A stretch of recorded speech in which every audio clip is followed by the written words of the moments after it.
Hey, this is Godí, and we're back with Tea Behind the Music. I hope you're having a good time.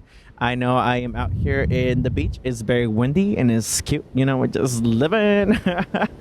And I promised myself I would use this ugly blue thing. I'll get a different color next time because listen, it's killing me. I hate it. Last time I didn't use it for aesthetics, but I realized that was biting me in the ass. So we're back to normal. I thought I was going to change the format of this and do something because I don't know if you guys like the question version where TikTok asks me questions and then I answer them, but yeah, I decided to switch that up because I need to get comfortable just being able to talk and have conversations, you know, being normal and stuff. So let's get on to our first question.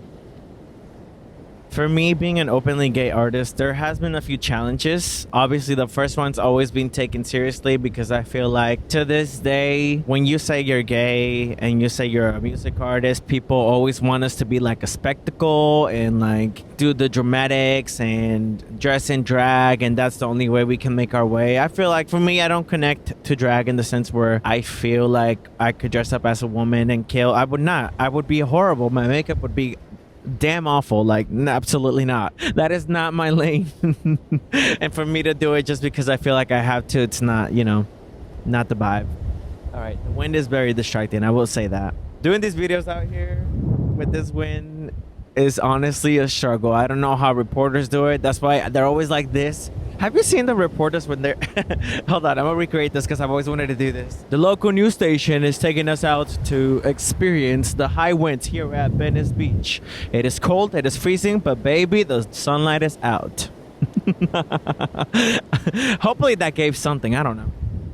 So a conversation I always have with other queer artists is like, why doesn't our community to support us? Why don't we get given platforms the way that they do for like these pop divas and all this other stuff? And to be honest, I'm able to see both sides of things. I feel like a part of the reason why majority of our community doesn't support us with our music is because they can't see themselves being there, because we've always been kept at a level down where we're being told like, you know, you'll never amount to this, you have to be closeted, you have to be straight, and if you want to achieve icon status and you want to be with these legends.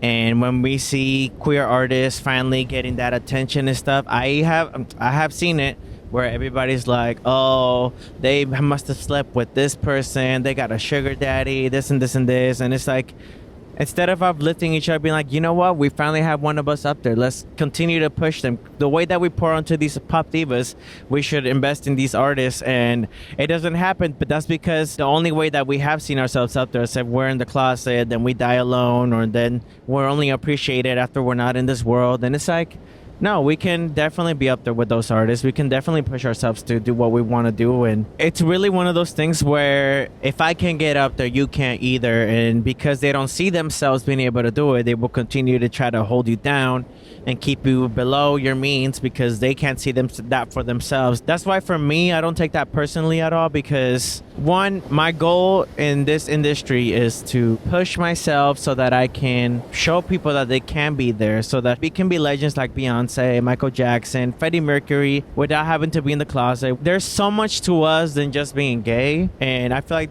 a lot of us have so much light and power inside of us that gets dimmed down. It's time for us to shine. So baby, we're here and we're queer and you're gonna have to deal with it. An artist that I've been obsessed with lately has definitely been FKA Twigs, especially this Eusexual album. Oh my god, baby, she did that. That album ate the visuals, baby. Whew. I love FKA Twigs. Girl, you've been giving me life with Eusexual. She got me over here singing, you feel alone, you're not alone. That's right, we're not alone, baby.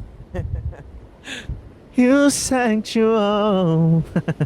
So I was at Starbucks recently and this incredible barista, whoa, I cannot remember your name. Please don't kill me. I'm gonna put your name right here.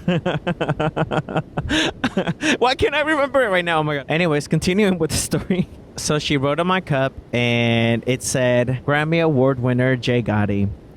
Baby, yes, I am proclaiming it. It's happening. I am working my butt off just so that I can continue to write these songs and give y'all the best hits, the best visuals, the best performances. It's gonna be fun. Listen, we're doing things. I may not got a budget right now, but guess what, baby? I am making things happen because I got my resources of things that I built over time and over the years, and it's time. We're making things happen, okay? I was talking to a friend recently, and I figured I might as well share it here. Why not? This is where I talk about my life and my experiences, especially being in LA. There's so much that's happened that I haven't shared with not many people. So let's go. So I met Billy Eichner when I first moved to LA 3 times. The first time I was a little bit normal, you know, just a little tipsy. I went up to him, and it was the first time I seen him. I was like, oh my God, you're Billy Eichner. And I gave him a huge hug. I was like, oh my God, just want to give you a hug. I love the movie Bros. It was cute. And then left it at that. The next time I was so drunk, baby. I went to get pizza, and I'm like walking around with my pizza. I'm eating it like on the street as I'm going back to like the bar where my friends were at. And I see him, and I just like smiled and waved. I said, hi, hope you've been well. And he's like, I love your pizza. And I was like, you want it? I was so drunk. He probably thought I was crazy. Yeah. Then I saw him again when I was working at the Hollywood Bowl during the Mariah Carey concert. He was backstage, and I was like, oh my God. I can't say hi right now because I'm working, but hi. In my head. He didn't recognize me. Trust me, a drunk person is not memorable. I can tell you from working at the bars. Definitely not me in that time. You want my pizza? Horrible. I don't even think I said it right. I was probably like, she love a because my accent gets thicker. Speaking of the Hollywood Bowl, one of my favorite celebrity interactions is I met Kevin Hart at one of my jobs. And listen, when I'm working, I like to have fun, and I like to be elegant and like be extra and like move around like so flawlessly, you know. And I walked up to Kevin Hart, and I was like, would you like some of this hanger steak? So dramatic, right? And Kevin Hart was like, bro, don't come up to me talking about no meat like that. And I was like, what? You wouldn't want some of this meat? I can't even say it right now. But anyways, that was my favorite interaction. 1, because I made him laugh with a gay joke. And number 2, because I love him. He's great. But the highlight of that specific day was meeting Kelly Rowland. Baby, she was so beautiful in person. She was so kind, so loving, so warm. I gave her the biggest hug and just said thank you for everything. And she ended up striking a conversation with me, and she asked me what I did, and I told her, you know, my goals and everything. And she was just like, you have such light in you. You need to protect that. And she gave me so much encouragement. And you know, I asked her about like how hard it was for them when they moved out here to follow music, but she just said, just keep going, baby. And baby, I'm here. We're doing the thing.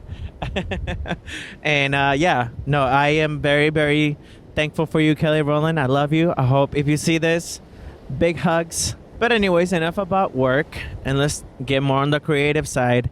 So I wrote the song called Too Much. Oh, what just happened? The camera died. Hold on. McDonald's sounds so good right now. Let me see if I got any points. Oh, baby. Yes. I want some fries. Okay. Oh, you know what? I kind of want nuggets too. Let me put it in there. Why not? Get it. And a soda. All right, let me put my little order in. That's what I'm talking about. Look at this delicious food. Woo, that was delicious, baby. Ba-da-ba-ba-ba.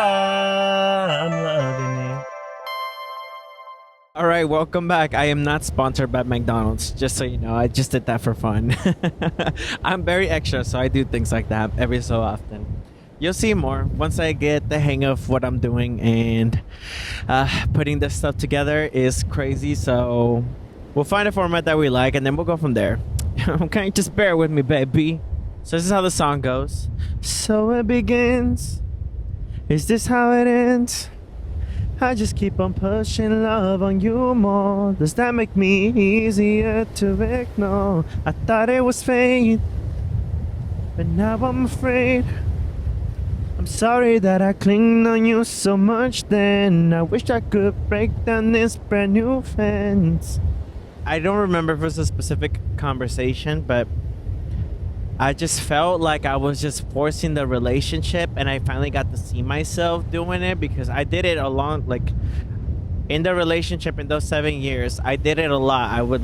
We'd get into arguments. He wouldn't want to be around me, and I would just force myself to be in his space. And honestly, it's not good for a relationship too. When someone does not want to see you, they do not want to see you. You being in there is just an anxiety attachment, and I had to really teach myself that over time. I was doing too much, and I need to work on having my emotions catch up to my mental, if that makes sense. Because I cannot keep writing songs and manifesting the future before it happens. But I just felt like the more I pushed, the more anytime I actually wanted to communicate with him for real, he would ignore me. And I wasn't there for myself. I literally abandoned myself by doing all that. I just can't stand all this distance while we're in the same room. Been feeling so lonely, though I sleep next to you. I just kept thinking about how lonely I felt, even sleeping on right next to him, hanging out with him, and it was a very hard thing for me to admit. Like, even when he heard the song after it was finished, I think I told him, I'm sorry again. I think I told him that I was inspired by this telenovela or some shit like that. I don't know what I said, but I know I lied, and that was not cool. But there was some truth to it because he did catch me in the lie eventually.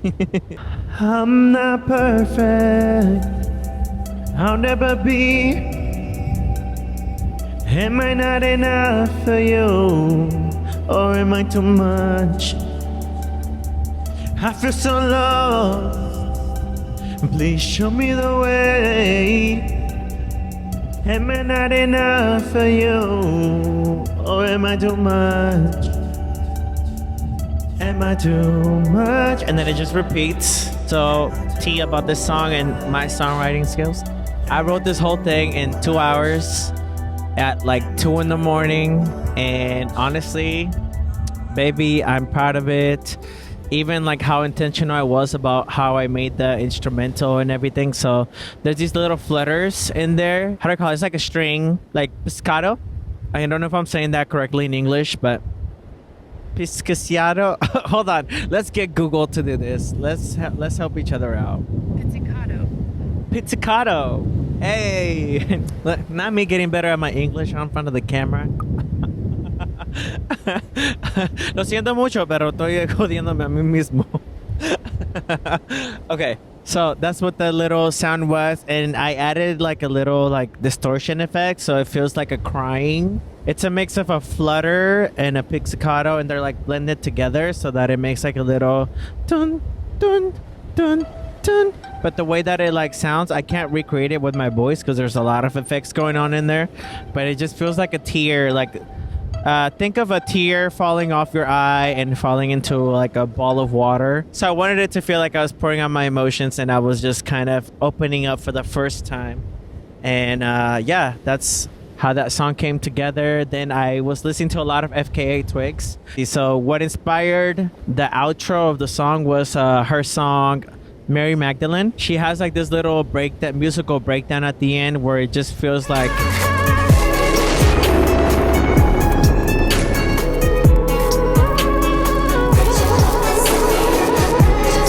a bunch of flashes are happening all around you and everything's getting very chaotic, very dramatic. So because I'm extra and I'm too much and I was trying to convey that, I went back and I reworked it and I added that dramatic ending.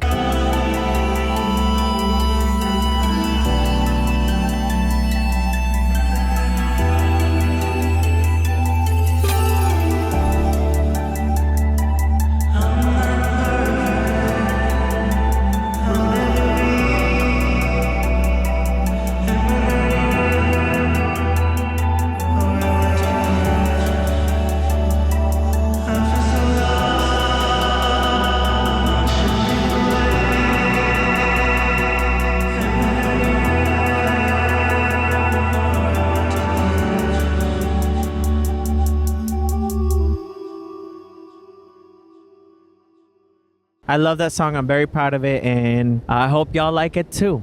Actually, you know what? I need to sit down, baby, because I am tired of standing. So we are gonna relocate, recalibrate. Give me 1 second.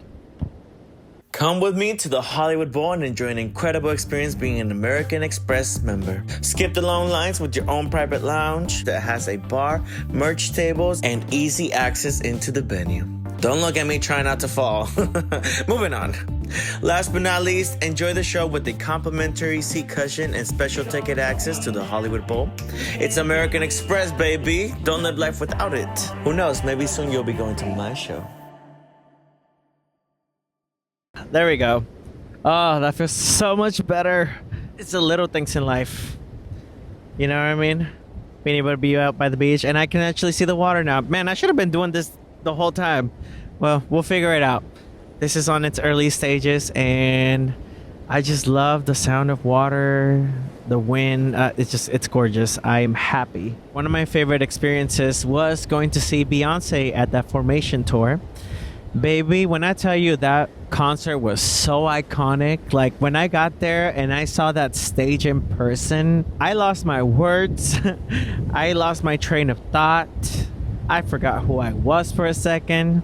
Baby, I was living my best life. I was in my own little world. Honestly, even my ex was kind of like, "Are you okay? You seem sad." And I was like, I'm taking it all in right now. The main reason why I'm so grateful to have experienced the Formation tour is because that was the first concert I've ever seen in my life. And also that was the first time that I actually could see my future and could see myself performing on a stage like that, being in front of those crowds and being able to just authentically be myself, give energy, give choreo, vocals, everything. All like, it made me visualize what my stage would look like. I was already all over the place. If you saw me at that concert, this was me. I was in awe. I couldn't even talk. I was having the best fucking time. I was taking notes, baby. I was like visually scanning every section of that freaking stadium. Taking notes. I mean, honestly, I feel like this is how Beyonce felt when she went to other people's shows. I don't know if that quote's 100% accurate anymore. I gotta go back and watch the DVDs. Either way, you get the idea. I was in there taking notes, baby. So Beyonce, if you see a rotating huge square screen in the future, I was inspired. I'm thankful for that. Music has enabled me to see my future and be able to go back in time mentally and show that little boy, you do belong in this world. You deserve love. And baby, you're about to be a baddie. Get it together, boy. I wish I could go back and be like, eat healthier, stop eating your feelings, but that's not gonna happen. And I'm thankful for my journey, and I'm thankful for everything that I'm about to be able to share with y'all and experience, and you know, be able to change my life and change my family's lives. And as tough as things are right now, baby, I am gracefully walking into every fucking room and breaking down every fucking barrier, and you're gonna see me at my most highest, cause a bitch never quit. All right, quick thing, this is my little section for my mixing engineers, cause you know I'm a mixer too. Baby, I can do it all. One of my favorite plugins recently is DJ Swivel's Hit Strip, because baby, you can do it all in there. I didn't realize when I got it how like crazy it was. I mean, you could literally master a whole song in there. So, like, I really love DJ Swivel. So this is obviously a plug. This is not an advertisement. I'm just saying, DJ Swivel, yes. And last thing I wanted to talk about is, baby, if people try to start spreading rumors about you, or they try to paint you in a certain way, or whatever the fuck, all I'll say is this. Going back to the let them theory, try me. People that know me. I'm confident in myself. I don't need to hurt nobody else to get ahead of anybody. Like, I don't need anybody to like me. I like me. I know who I am, and there's people that look out for me. Those are the people you want to have in your life. You do not want to be cordial with somebody that hates you. That's crazy. Anyways, thank you for watching the tea behind the music. So extra.